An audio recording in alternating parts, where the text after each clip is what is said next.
Hello and welcome to Sex in the News. We are the Siegel Brothers. Tonight we'll be looking at a study showing that sex at Christmas tends to be off the menu until the fireworks of New Year's.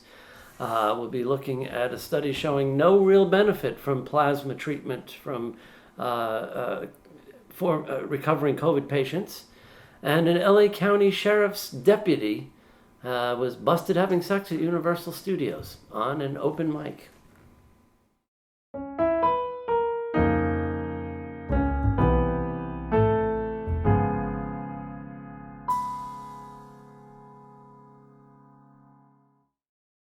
Our first study is from Great Britain, from The Guardian, that says, according to this survey, sex kind of slacks off. Mm-hmm. People are too stressed, too much family, too much overeating, too much drinking, and people are less amorous at Christmas.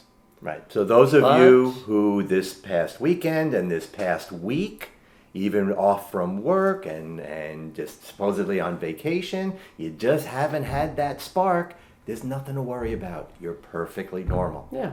Just look forward to New Year's, where there's expected to be an increase in sparks. Yes. You know, I found something else that was important or interesting in that study is that they show that there is a difference in holidays that fall on weekends versus holidays that fall on weekdays. Yes. Very strong difference between the two. Mm-hmm. People have more sex on the weekends. Right. Well, of course. They don't have to go to work and dealing with their kids' school. It suggests that having leisure time with your intimate partner facilitates sex. Yes. And this is interesting. The 3 days running up to Christmas represent another no-go zone for many women. Right. Could be due to spending Christmas with their parents. Well, for women that don't have children and younger women, it could, again, the family connections and everybody together, being with their parents. Those that have kids and are in relationships, it's usually women doing all the shopping and all the preparing and all that kind of stuff. So both for men and women, but it's particularly, I think, strong for women. But it's perfectly normal to not have that Christmas cheer in your pants. Okay? Yes. This is timely, as we all wait with bated breath for our turn to hopefully get COVID-19 vaccines in the new year. Mm-hmm. Yes. But this new study reported by Reuters has shown that there is really no benefit from plasma treatment. Mm-hmm. In other words, taking plasma from people who have recovered from the disease, the thinking being that they have antibodies, and transfusing that into sick patients. Right. Doesn't work. But the real kicker on that particular article really has to do with another thing we've been hearing more the last couple of months. The sort of long haulers, as it were. People who have symptoms. Gotten through COVID. They've got infected, but they kind of got through it, yet 3, even 4 months down the road, there are still effects and symptoms. We've been hearing more recently about cardiovascular symptoms. This is a new one, though. This is a new one, exactly. Where's this damage happening? A little further down. Men's testes. That's right. This study has shown that the virus may hurt male fertility by causing severe inflammation of the nads. Yes, something called orchitis. Orchitis, inflammation of the testes. Yes, and there have actually been a couple of studies that have been showing that. One here in the United States, there was one in China, and granted they're small studies, but even in those small studies, there are a high percentage of men that are showing these kinds of testicular problems. Now, these were all pretty much found on autopsy, I believe. So it's kind of too late, but I think it's a good recommendation that men in particular, if you have been infected with COVID and have gotten over it, don't think that's the end of it. It's a good idea, I think, for guys to sort of add a visit to their urologist to their schedule 3-4 months after you've gone through COVID, and maybe just for the rest of the year, a couple of times, fertility check, some kind of check on testicular function, just to make sure everything is okay. Because this is one of those new effects that people haven't started talking about yet. But we are. And a little sidebar sex trivia. That orchids, the beautiful flowers that they are named for testes. That's right. And look like vulvas. Look like vulvas. Go figure. Imagine. And our last story is a little bit of a goof, but you know, this is Well, it's a real story. It's Right. lighthearted. Yeah, right. But Unless you're the as person we involved. said in the intro, a sheriff's deputy was apparently having sex in Universal Studios wearing a microphone. Mm-hmm. And while his partner was desperately trying to tell him his mic was on, The dispatcher. Yeah. Can you imagine everybody at the station in dispatch? hearing a woman moaning, Yeah. couldn't get his attention Mm-hmm. to tell him he had an open mic. That's right. And apparently it was in Universal Studios, right in front of the Bates Motel set from Psycho. There's something poetic about that. Yeah. And I think it's safe to assume that he was promptly fired. He was immediately relieved of duty, and administrative investigation has been opened. The deputy's peace officer's powers have been suspended, and the proper administrative action will be taken based on the outcome of the investigation. I like that. I like that You know, phrase. somebody gets busted having sex, and they have to investigate. Right. What? Right. I just like that. The peace officer's Did you really? powers. Did you really? Yeah, exactly. Where's the tape? That's right.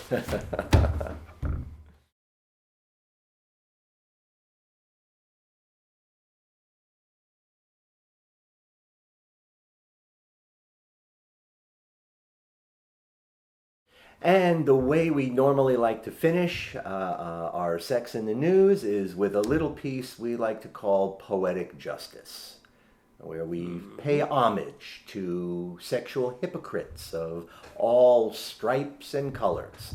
And today we want to honor a Democratic senator. Barely. Right? Well, right. Well, she's fully a senator, but barely a Democrat. This is one of those moves that, again, she's doing on her way out. She's not going for re-election, so this is sort of her final little hurrah. And this is Tulsi Gabbard. Some of you may remember her she's from Hawaii. She was one of the, I think, 30,000 Democratic candidates for president in the very beginning. And again, you're absolutely right. She's always been barely a Democrat. But she's definitely earning those stripes. Mm-hmm. Right? Tulsi Gabbard has just introduced a bill that would ban trans women and girls from all female sports. She introduced a bill into the House of Representatives on Thursday. I'm sorry, she's a representative, not a senator, that would dictate Title IX protections for female athletes be based entirely on biological sex. Now, what does that mean? Well, I mean, we know where these attempted bills come from, right? All of this fear and hysteria about cheating and disadvantage, right? Going all the way back, we had the luxury of having an old family friend that works for CBS Sports, of getting almost annual passes to the U.S. Open at Forest Hills. Yeah. And remember the big to-do it was, I think I was maybe 10 or 11. Renee Richards. When Renee Richards played in the U.S. Open. Sure do. And the same kind of, no fair, all these calls for fairness, because Renee Richards was formerly Richard Raskind, an optometrist or something like that, and entered the tour as a professional, the tennis tour, and everybody called foul that she would be at an unfair advantage because she had all these big muscles in the body of a man. But it was a time when Chrissy Everett and Billie Jean King and Martina Navratilova were coming along, and I guess it was a good thing that Renee Richards just sucked. Yeah, I mean, I was going to say, she I don't think she getting ever her won a ass- match She was professionally. getting her ass kicked by all of these Absolutely. real women, as the That's critics right. the critics charged. You know, and I think so many people have that Mike Huckabee type of mentality, that stupidity about what trans women are. Trans women are not just butch guys in a dress. Right? They're not these, hey, how you doing? Well, I'm Hulk Hogan, and I put on a dress, and I call myself a woman, so I'm going to compete. That's just stupidity. Wasn't that a storyline on South Park? It sure was. Yes, it was. Randy Savage? Randy Savage, that's right. Kicking ass and all these female sports. It's not like that. First of all, especially if they are trans, there's going to be a hormonal change. See, that's what drives me crazy about all of these people and these crazy bills they come up with, is the short-sightedness of it. Like the same thing with the bathroom bills. States are going to hire bathroom attendants, public restroom attendants, and genital inspectors to make sure everybody going in matches the birth on their birth certificate. Right. But what they fail to realize, if they try and enact something like that, then someone that looks like this, who may have been born female, would have to go in a women's room. That's right. Would have to compete on a women's sports team. That's exactly right. Who's not going to call foul? Taking male hormones. Right. How would that be fair?